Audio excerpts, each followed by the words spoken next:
Hi friends, welcome to my channel. So by today's title, we are going to be baking a cake. And today we have lost my mother-in-law. She just took her journey this morning and it was a short battle with cancer. And so it's a little shocking. Like we were just there in the last vlog. I was talking about coming home and having spent some really nice time with her. And I think we grieve in different ways. And what I want to do today is just honor her by baking the last recipe that she shared with me.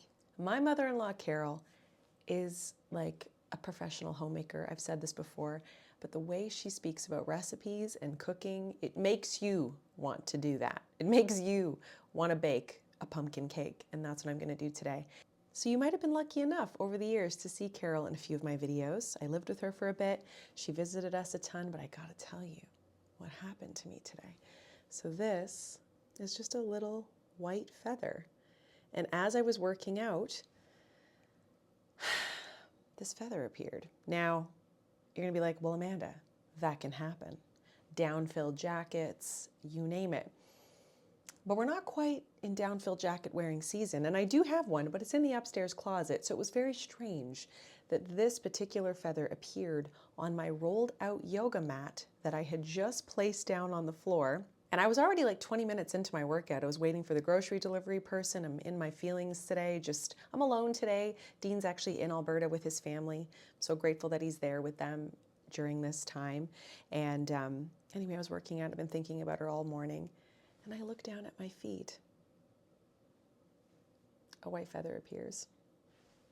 So I've got it on my desk with another white feather. Feathers and birds have a strong connection to me over the years. And if I cry throughout this video, you know it's like that guy says, tears and my sadness is just love with nowhere to go. So when I was in Venice, a white feather appeared in my travel bag, like in it. It was very strange. And similarly, this white feather just appeared on a yoga mat. And when you Google it, this is what it says. So pretty interesting. Depends what you believe, but it means something to me. And to me, it's not a coincidence. And I take it as a sign that she is in a better place and she is no longer in pain. And honestly, Dean posted this photo today on his Instagram, and there's this beautiful story. Oh, I have to show it to you. I'm gonna go grab it. This book, The Fantastic Flying Books of Mr. Morris Lesmore. You can tell we have enjoyed this book. My dad got Jack this book. He used to buy books for the kids when he would come in to see them all the time.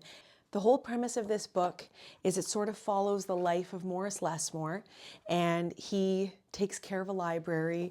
But at the very end, there's a scene where his story is coming to an end, and he's saying goodbye to all his books and his beautiful life story.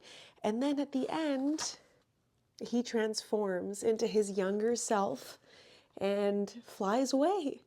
And he changed back to the way he'd been that long ago day when they'd all first met. I think it's a beautiful sentiment. You know, I don't picture her in pain or hurting, but the best version of herself. And I might not have met this version, but she looks pretty awesome. And I see the face of my children in her face. What a gift it is to love people. Isn't it amazing how somebody can be so many different things to everyone, right? Like she is to me, my mother-in-law, the grandma, the baba to my children. She just loved me easy. Our love was easy. She is many other things to many people. So in honor of the love that I have for my mother-in-law, here is a cake and some memories of her through the years. Thank you for watching. Thank you for your kind messages. It means a lot. 9 by 13 dish. And this recipe is called a pumpkin dump cake recipe. So I just printed it off of, this is from Lil, like little, L-I-L, luna.com. I will share it. If I forget, somebody remind me in the comments. Sometimes I forget to include it there. And she made this twice and said it was like top notch. So we've got the oven preheating, and it says it takes 5 minutes to prep. So we're going to preheat the oven. Okay, mix pumpkin, ginger, cloves in a large bowl. All right. Okay, we have our bowl, 130-ounce can, This can is about 30 ounces of pumpkin puree. All right, so pumpkin. When my mother-in-law tells you a recipe, it's like she's reading it to you. And she didn't actually make this recipe, but she told me about the butter and all the delicious things. Okay, so there's the pumpkin. Let's get rid of this. How much milk? 1 can of 16 ounces. Yeah, that makes sense. It's about half. In Canada, we don't do ounces for our cans. We do milliliters. So, evaporated milk.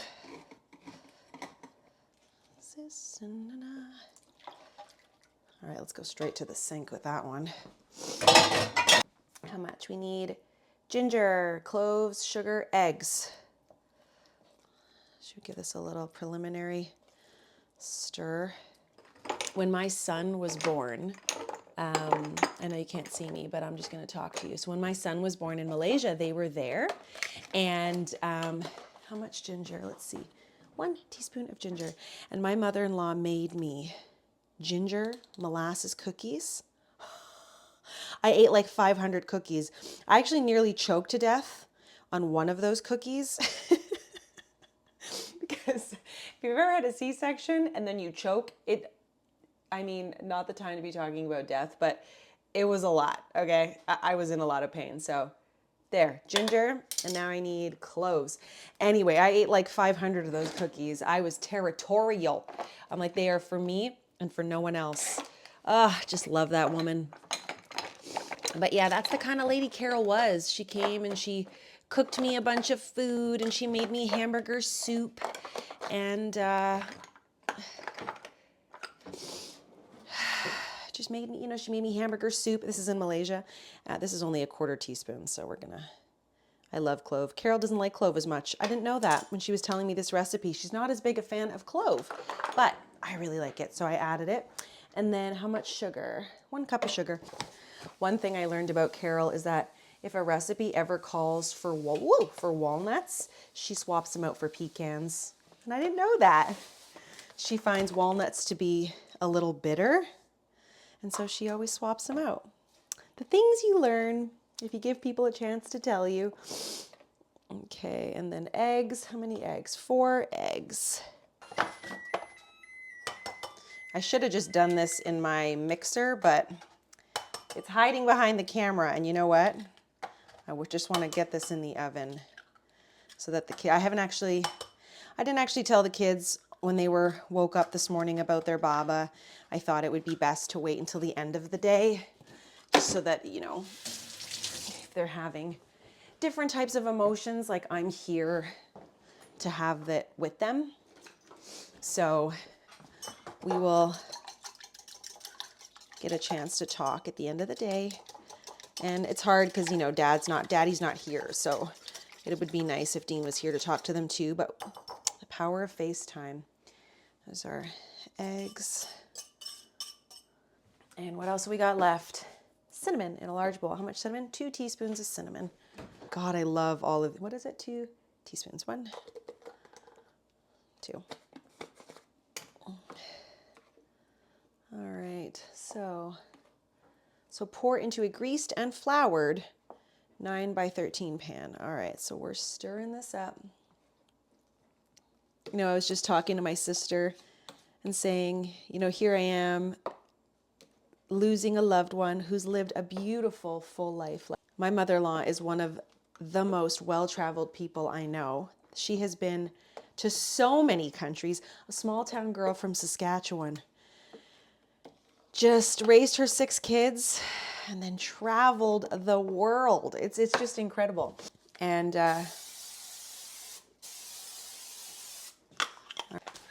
she has been to so many places, and they make friends, my father-in-law and my mother-in-law, everywhere they go. And if it looks like I know what I'm doing, I kind of don't. But I just make it up as I go.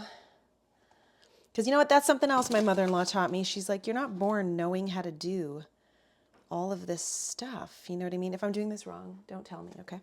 But yeah, she's like, you're not born knowing how to do this. It's just trial and error, right? Okay, so now this is all good. I gotta leave in 12 minutes.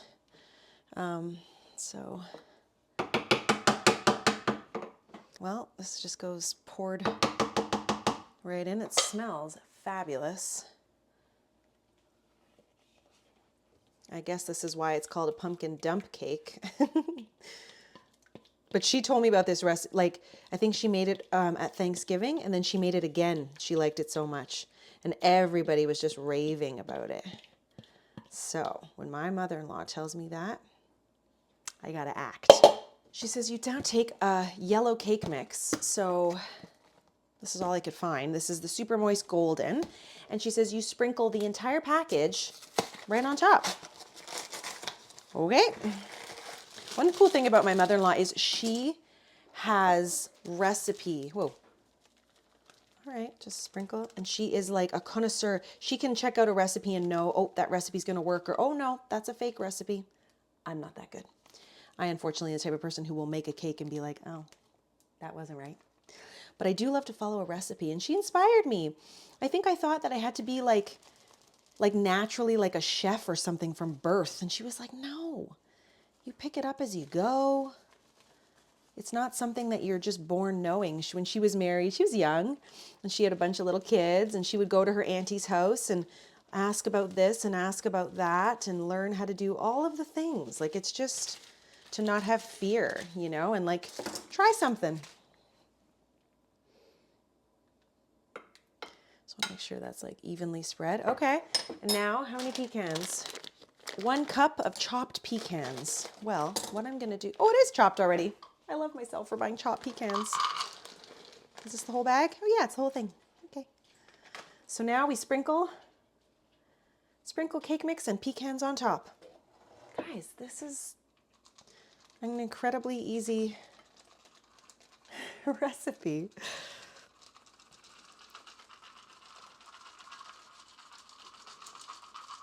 I had bought the ingredients actually when I came back from Lethbridge, and I don't know, I just didn't get around to cooking it. Okay, and now all we gotta do is get some butter, cut very thin butter, and put all of it, 3/4 cup of butter. This is like straight from the fridge, so it's a brick. But you know what? I usually like when they put, oh yeah, here. You know, they put like, so in Canada we have like these big blocks of butter, and they'll put like a full cup. And so 3/4 cup is like that. So I will use my big knife. It's gonna be right about here.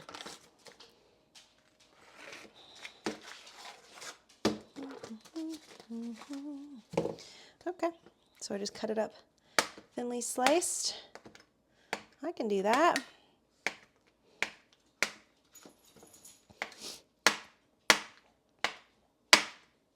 Ooh, and that butter's gonna melt all over those pecans. It's gonna be delish. Carol, you know. Gosh, I'm gonna miss her. Ah, you have never eaten a pierogi like a pierogi from Carol. Oh yeah, this is good. This is good. We're getting there.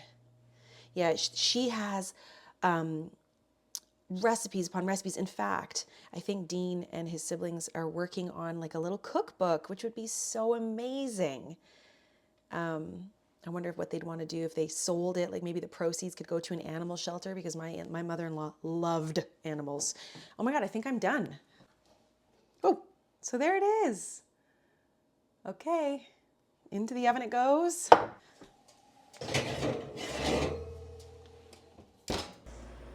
Woo, that is looking mighty fine. I want to have some right now. All right, I need to dig into this. I've already had a bite. You know what it tastes like, Jack? What? It's like pumpkin pie. So you have to like pumpkin pie. But pumpkin pie without the crust, which honestly I prefer because I don't like crust. I don't like the crust either. No, so this is really yummy. Esme, I think, is really gonna like it. Oh, I don't have my mic. The audio is gonna sound different, but this is quite delightful. And they say to serve it warm, and it's warm. You can see the steam coming off right here. Oh, that's good. I'm gonna deliver some to my daughter.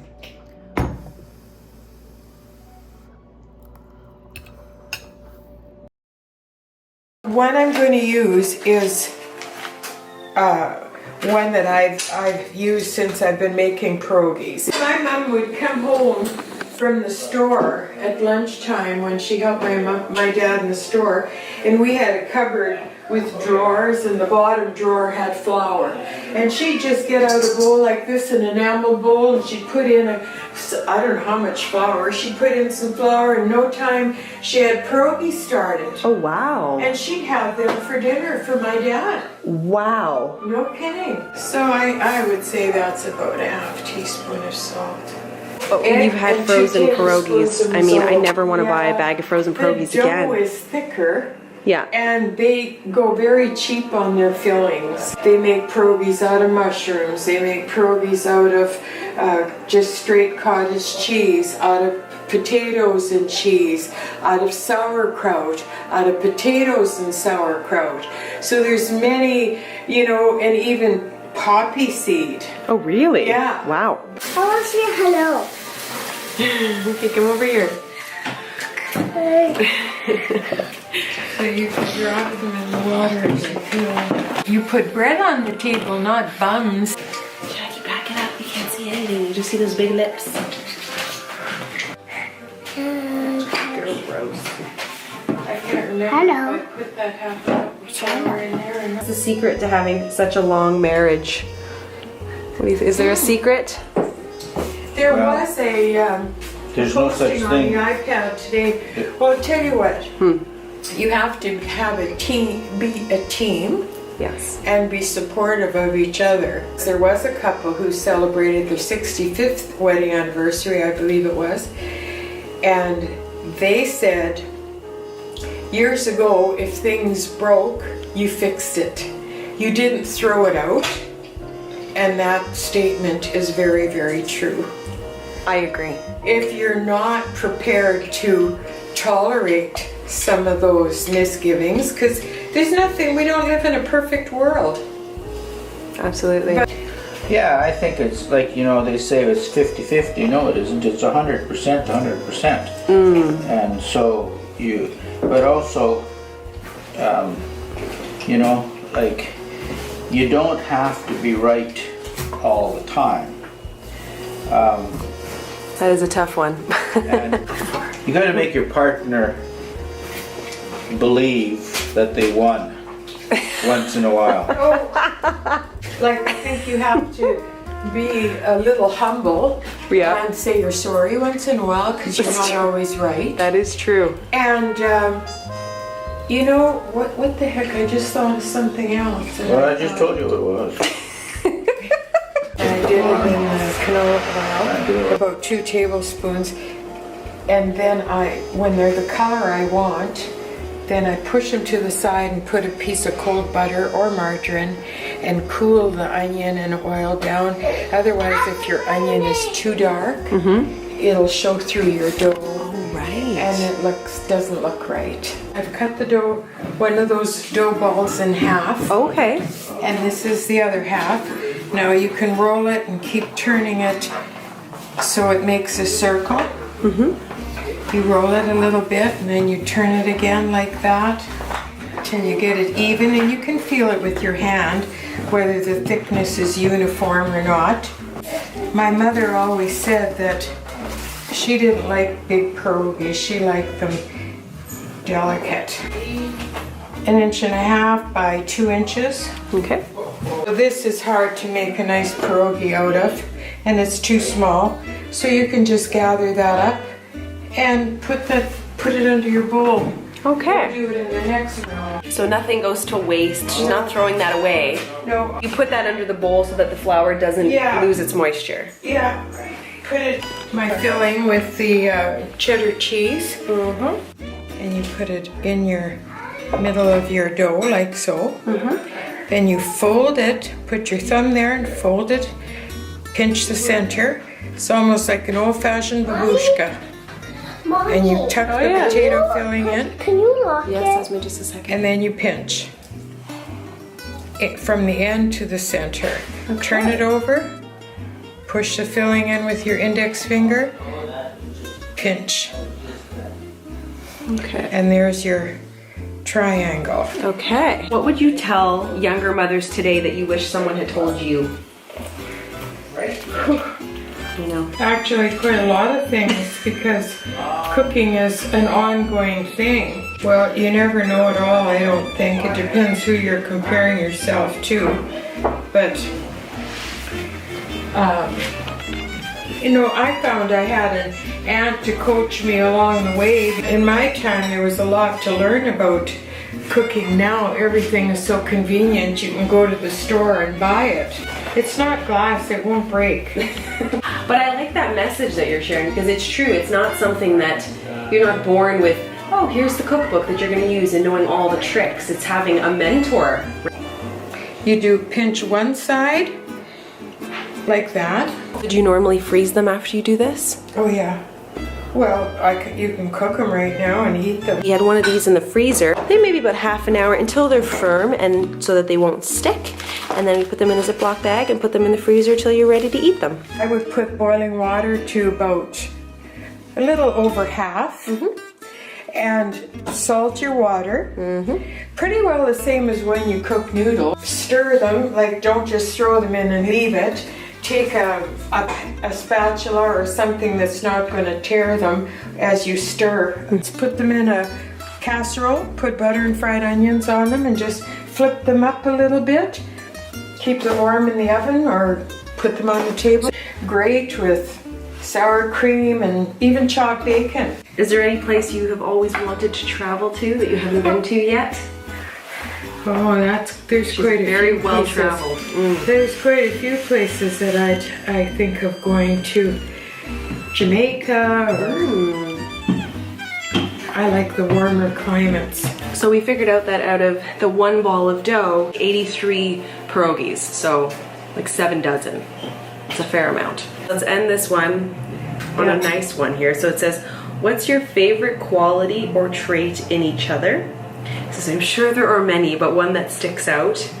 I'm gonna go first. In each other. Yeah, but ever since I met you, I think, and whenever I describe you to people, I always say, and I could be wrong here, but I say that your love language is food. Like, you are a nurturer, like you take care of everybody. I would never go hungry in your presence. Delicious food. I even think the first time I met you, Dean and I went to Alberta. Yeah. And it was somebody's birthday. Oh, it was Romeo's birthday. Was it his 65th birthday? Yes. Yeah. And she was making the most beautiful cake, all while preparing dinner and doing everything else. And I often say, like, both you and Romeo have such a strong work ethic. Like, you just get stuff done. Wake up, things to do, get them done. Yeah. I think that's a wonderful trait. Well, I guess with you, I would say you're easy to be around, you're smart, you're very flexible, patient. Thank you. Very kind. Yeah, I've always, I don't know, I couldn't find a harsh word. Thank you. Like you say, people are what they are. Yes. And you accept them for that. Is the second you think you're going to change people, Lordy? No, it ain't working. No, definitely not. You know, not everybody jumps through the hoops that you think they should jump through. Right. So when you have those expectations, you're bound to be disappointed, because it's like, but if you have those expectations, you can just leave it alone, and if they measure up someday, fine. If they don't, then, because I was raised a totally different way than you were. oh yeah. So for me as a mother-in-law to expect that you would have the same qualities, nobody is raised by the same people, so Right. we're bound to be different. Well, bye. Bye. Thanks for watching. Yeah, for sure. It's getting late here. I hope And, I gave you the right advice and tips, and She did. And below I'm going to put the pierogi dough recipe and kind of what we put into the potato mixture. So Sure. And if you make them, let us know. good Bye. luck. Don't be afraid.